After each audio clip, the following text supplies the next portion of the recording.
ನಟ ದರ್ಶನ್ ಜಾಮೀನು ಅರ್ಜಿ ವಿಚಾರಣೆ ಆರಂಭ ಆಗಿದೆ. ಸರ್ಕಾರದ ಪರ ಎಸ್ಪಿಪಿ ಪ್ರಸನ್ನ ಕುಮಾರ್ ಪ್ರಬಲ ವಾದವನ್ನ ಆರಂಭ ಮಾಡಿದ್ದಾರೆ. ಈಗ ಮೊನ್ನೆ ಕೂಡ ಅಷ್ಟೇ ಪ್ರಬಲವಾದಂಥ ವಾದವನ್ನ ಮಂಡಿಸಿದ್ರು. ಇವತ್ತು ದರ್ಶನ್ ಜಾಮೀನು ಭವಿಷ್ಯ ನಿರ್ಧಾರವಾಗಲಿದೆ. ಪ್ರಸನ್ನ ಕುಮಾರ್ ವಾದವನ್ನ ಆರಂಭ ಮಾಡಿದ್ದಾರೆ. ಅದರಲ್ಲೂ ಸಿ.ವಿ. ನಾಗೇಶ್ ಅವರ ಪ್ರತಿಯೊಂದು ಆ ವಾದ ಏನಿತ್ತು, ಅಂಶಗಳೇನಿತ್ತು, ಅದಕ್ಕೆ ಕೌಂಟರ್ ಕೊಡ್ತಾ ಇದ್ದಾರೆ. ದರ್ಶನ್ಗೆ ಜಾಮೀನು ಕೊಡಬೇಡಿ ಅಂತ ಹೇಳಿ ಮೊನ್ನೆನೂ ಕೂಡ ಹೈಕೋರ್ಟ್ನಲ್ಲಿ ಮನವಿಯನ್ನ ಮಾಡಿದ್ರು.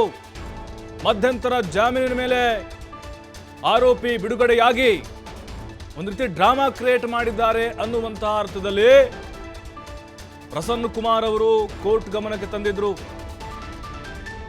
ದಿನಗಣನೆ ಶುರುವಾಗಿದೆ. ದರ್ಶನ್ ಅವರ ಮಧ್ಯಂತರ ಜಾಮೀನು ಅವಧಿ ಮುಕ್ತಾಯಕ್ಕೆ ಈಗ ರೆಗ್ಯುಲರ್ ಬೇರೆ ಅರ್ಜಿ ವಿಚಾರಣೆ ನಡೀತಾ ಇದೆ. ಎಸ್ಪಿಪಿ ಪ್ರಸನ್ನ ಕುಮಾರ್ ಅವರ ವಾದವನ್ನ ನೋಡ್ತಾ ಹೋಗೋಣ. ಹಾಗಾದ್ರೆ ಯಾವ ಆಯಾಮದಲ್ಲಿ ಅವರ ಪಾಯಿಂಟ್ಸ್ಗಳಿದಾವೆ ಅಂತ ಹೇಳಿ ಮೊನ್ನೆ ಹೇಳಿದ್ರು.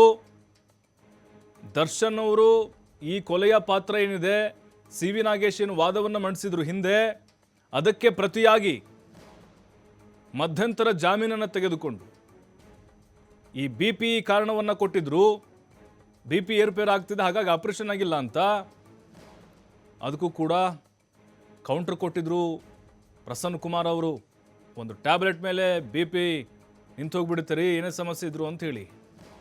ಜೊತೆಗೆ ದರ್ಶನ್ ಏನಿದ್ದಾರೆ ಅವರ ಪಾತ್ರದ ಬಗ್ಗೆ ಕೂಡ ಎಳೆ ಎಳೆಯಾಗಿ ಕೋರ್ಟ್ ಗಮನಕ್ಕೆ ತಂದಿದ್ರು. ಈಗ ಪ್ರಸನ್ನ ಕುಮಾರ್ ದರ್ಶನ್ಗೆ ಜಾಮೀನು ನೀಡದಂತೆ ಪ್ರಬಲ ವಾದ ಮಂಡಿಸ್ತಾ ಇದ್ದಾರೆ. ರೇಣುಕಾ ಸ್ವಾಮಿಯನ್ನು ವಂಚಿಸಿ ಅಪಹರಣ ಮಾಡಲಾಗಿದೆ.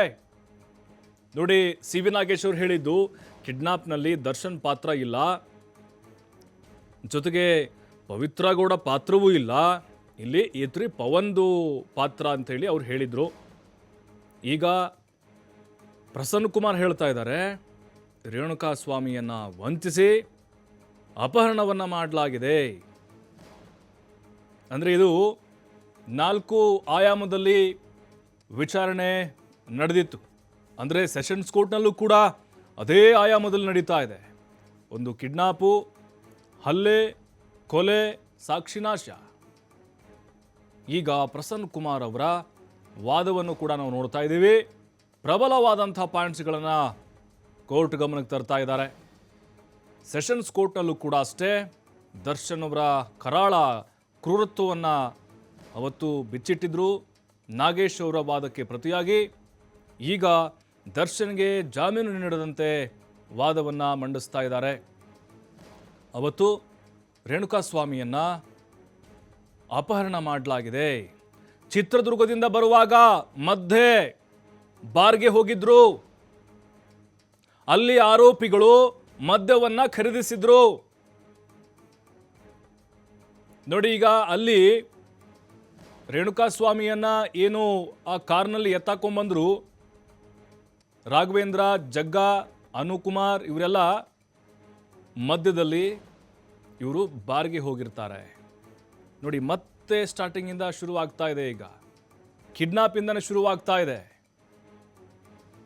ಅವತ್ತು ರೇಣುಕಾ ಸ್ವಾಮಿಯನ್ನ ಚಿತ್ರದುರ್ಗದಿಂದ ಎತ್ತಾಕೊಂಡು ಬಂದು ಅಲ್ಲಿ ಬರುವಂಥ ಸಂದರ್ಭದಲ್ಲಿ ಮದ್ಯ ಆರೋಪಿಗಳು ಎಣ್ಣೆಯನ್ನು ಖರೀದಿ ಮಾಡಿದ್ದಾರೆ. ಸೆಕ್ಷನ್ 362 ಅದರ ಬಗ್ಗೆ ವಾದ ಮಾಡ್ತಾ ಇದ್ದಾರೆ ಎಸ್ಪಿಪಿ ಪ್ರಸನ್ನ ಕುಮಾರ್. ಅಂದ್ರೆ ಇಲ್ಲಿ ಕೆಲವೊಂದಿಷ್ಟು ಸಾಕ್ಷಿಗಳ ಬಗ್ಗೆ ಕೂಡ ಉಲ್ಲೇಖವನ್ನು ಮಾಡ್ತಾ ಇದ್ದಾರೆ. ಈಗ ಅಲ್ಲಿ ಈ ಹಿಂದೆ ಕೂಡ ಸಾಕ್ಷ್ಯಗಳ ಮೇಲೆ ವಾದವನ್ನು ಮಾಡಿದ್ರು ಸಿ.ವಿ. ನಾಗೇಶ್ ಅವರು. ಇದಕ್ಕೆ ಕೌಂಟರ್ ಕೊಡ್ತಾ ಇದ್ದಾರೆ. ಅಂದರೆ ಅಲ್ಲಿ ಪ್ರತ್ಯಕ್ಷ ಸಾಕ್ಷಿಗಳ ವಿಚಾರಣೆ ಮಾಡಿದಂಥ ಸಂದರ್ಭದಲ್ಲಿ ರೇಣುಕಾ ಸ್ವಾಮಿ ಆಭರಣಗಳು ಆರೋಪಿ ಮನೆಯಲ್ಲಿ ಸಿಕ್ಕಿದ್ದಾವೆ. ನೋಡಿ, ಇದು ಪ್ರಸನ್ನ ಕುಮಾರ್ ಅವರ ವಾದ. ರೇಣುಕಾ ಸ್ವಾಮಿ ಧರಿಸಿದಂತಹ ಏನು ಚೈನ್ ಇರ್ಬೋದು ಅಥವಾ ಉಂಗುರ ಇರ್ಬೋದು ಆರೋಪಿ ಮನೆಯಲ್ಲಿ ಸಿಕ್ಕಿದ್ದಾವೆ. ಎಲ್ಲಿ? ಅನುಕುಮಾರ್ ಮನೆಯಲ್ಲಿ ಸಿಕ್ತು. ಪೊಲೀಸರು ದಾಳಿ ಮಾಡಿದಂಥ ಸಂದರ್ಭದಲ್ಲಿ ರೇಣುಕಾ ಸ್ವಾಮಿಯನ್ನ ಅಪಹರಣ ಮಾಡಿ ಆಭರಣವನ್ನ ದೋಚಿದ್ದಾರೆ. ಕಿಡ್ನಾಪ್ ದಿನ ತಂದೆ ತಾಯಿ ಕರೆ ಮಾಡಿದ್ದಾಗ ಗೆಳೆಯರ ಜೊತೆ ಹೋಗ್ತೀನಿ ಅಂತ ಹೇಳಿರಬಹುದು. ಅಂದರೆ ರೇಣುಕಾಸ್ವಾಮಿದಿದು. ಅವ್ರ ತಂದೆ ತಾಯಿ ಫೋನ್ ಮಾಡಿದಾಗ ಇಲ್ಲ ಗೆಳೆಯರ ಜೊತೆಗೆ ಹೋಗ್ತಾ ಇದ್ದೀನಿ ಅಂತ ಅವನು ಹೇಳಿರಬಹುದು. ಅಂದರೆ ನಾಗೇಶ್ವರ್ ಏನು ಹೇಳಿದ್ರು, ಕಿಡ್ನಾಪ್ ಅಂತಂದ್ರೇನು, ರೇಣುಕಾಸ್ವಾಮಿನ ಕರೆಂಟ್ ಶಾಕ್ ಕೊಟ್ಟು ಹತ್ಯೆ ಮಾಡಿದ್ದಾರೆ, ಕೊಲೆಯ ಕ್ರೂರತೆಯನ್ನು ಬಿಚ್ಚಿಡ್ತಾ ಇದ್ದಾರೆ. ಪ್ರಸನ್ನ ಕುಮಾರ್ ಆರೋಪಿ ಧನ್ರಾಜ್ ಕರೆಂಟ್ ಶಾಕ್ ಕೊಟ್ಟಿದ್ದಾನೆ. ರೇಣುಕಾಸ್ವಾಮಿಯನ್ನ ಕರೆಂಟ್ ಶಾಕ್ ಕೊಟ್ಟು ಹತ್ಯೆ ಮಾಡಿದ್ದಾರೆ. ನೋಡಿ, ಧನ್ರಾಜ್ ಏನಿದ್ದಾನೆ ಆರೋಪಿ, ಆತ ಅವತ್ತು ಈ ಮೆಗ್ಗಾನ್ ಏನಿದೆ, ಮೆಗ್ಗಾನ್ ಅದು ಕರೆಂಟ್ ಶಾಕ್ ಕೊಡ್ಲಿಕ್ಕೆ ಹೇಳ್ತಾರೆ, ಅಂದರೆ ಅವನಿಗೆ ತರಕ್ಕೆ ಹೇಳ್ತಾರೆ. ಅವನು ಇದನ್ನ ಮೆಗ್ಗಾನ್ ತಗೊಂಡ್ಬಂದಿದ್ದ. ಅದರಿಂದ ಕರೆಂಟ್ ಶಾಕ್ ಕೊಟ್ಟು ರೇಣುಕಾಸ್ವಾಮಿಯನ್ನ ಹತ್ಯೆ ಮಾಡಿದ್ದಾರೆ. ಧನ್ರಾಜ್ ಪಾತ್ರ ಬಹಳ ಇದೆ ಇದರಲ್ಲಿ. ಯಾಕಂದರೆ ಶೆಡ್ನಲ್ಲಿ ಹಲ್ಲೆ ಮಾಡಿ ರೇಣುಕಾಸ್ವಾಮಿಯನ್ನು ಹತ್ಯೆ ಮಾಡಿದ್ದಾರೆ. ನೋಡಿ, ಮತ್ತೆ ಬಿಗಿನಿಂಗಿಂದ ಶುರು ಮಾಡಿದ್ದಾರೆ. ಆರೋಪಿಗಳು ಬಂದಿರುವುದಕ್ಕೆ ಪುನೀತ್ ಸಾಕ್ಷಿ ಇದ್ದಾನಲ್ಲ, ಪುನೀತ್ ಎಲ್ಲ ಹೇಳಿದ್ದಾನೆ, ಪೊಲೀಸರ ವಿಚಾರಣೆಯಲ್ಲಿ ಬಾಯಿ ಬಿಟ್ಟಿದ್ದಾನೆ, ಚಾರ್ಜ್ ಶೀಟ್ನಲ್ಲಿದೆ. ಪುನೀತ್ ಅವನ ಸ್ವ ಇಚ್ಛಾ ಹೇಳಿಕೆ ಏನಿದೆ ಅವನೇ ಒಪ್ಕೊಂಡಿದ್ದಾನೆ. ಅವತ್ತು ಯಾರೆಲ್ಲ ಬಂದರು, ಯಾರೆಲ್ಲ ಹೊಡೆದ್ರು ಹೋದ್ರು ಅಂಥೇಳಿ. ಇಲ್ಲಿ ಧನ್ರಾಜು ಕರೆಂಟ್ ಶಾಕ್ ಕೊಟ್ಟಿದ್ದು, ಮತ್ತು ಆರೋಪಿಗಳು ಬಂದಿರುವುದಕ್ಕೆ ಸಾಕ್ಷಿಗಳು, ಪ್ರತ್ಯಕ್ಷ ಸಾಕ್ಷಿ ಪುನೀತ್ ಇದ್ದಾನೆ. ಆಮೇಲೆ ಹೊಡೆದಿರುವುದಕ್ಕೆ ಇವರು ಆರೋಪಿಗಳು, ಅದಕ್ಕೂ ಕೂಡ ಪುನೀತ್ ಇದ್ದಾನೆ. ಇದಕ್ಕಿಂತ ಬೇರೆ ಸಾಕ್ಷಿ ಬೇಕಾ ಅಂಥೇಳಿ ಪ್ರಸನ್ನ ಕುಮಾರ್ ವಾದ ಮಾಡ್ತಾ ಇದ್ದಾರೆ. ಅಂದರೆ ಇಲ್ಲಿ ಸಾಕ್ಷ್ಯಗಳ ಪಾತ್ರ ಕೂಡ ಬಹಳ ಮುಖ್ಯ ಆಗುತ್ತೆ. ಶೆಡ್ನಲ್ಲಿ ಹಲ್ಲೆ ಮಾಡಿ ರೇಣುಕಾಸ್ವಾಮಿಯನ್ನ ಕೊಲೆ ಮಾಡಿದ್ದಾರೆ. ಆರೋಪಿಗಳು ಬಂದಿರುವುದಕ್ಕೆ ಕೆಲವೊಂದಿಷ್ಟು ಸಾಕ್ಷಿಗಳಿದ್ದಾವೆ. CCTV ಫುಟೇಜ್ಗಿಂತ ಹೊರತುಪಡಿಸಿ ಅಲ್ಲಿ ಪುನೀತ್ ಅನ್ನುವಂಥ ಆರೋಪಿ, ಮತ್ತೊಬ್ಬ ಆರೋಪಿ ಏನಿದ್ದಾನೆ, ಆತನನ್ನು ಸಾಕ್ಷಿಯಾಗಿ ಪರಿಗಣನೆ ತೆಗೆದುಕೊಳ್ಳಲಾಗಿದೆ. ಅವತ್ತು ಯಾರೆಲ್ಲ ಬಂದರು, ಯಾರೆಲ್ಲ ಹೊಡೆದ್ರು, ದರ್ಶನ್, ಪವಿತ್ರ, ಪ್ರದೋಷ್, ವಿನಯ್ ಇವರೆಲ್ಲ ಶೆಡ್ಗೆ ಬಂದಿದ್ರು. ಪುನೀತ್ ಹೇಳಿಕೆಯನ್ನ ಪ್ರಸ್ತಾಪಿಸಿ SPP ಪ್ರಸನ್ನ ಕುಮಾರ್ ವಾದ ಮಾಡ್ತಾ ಇದ್ದಾರೆ.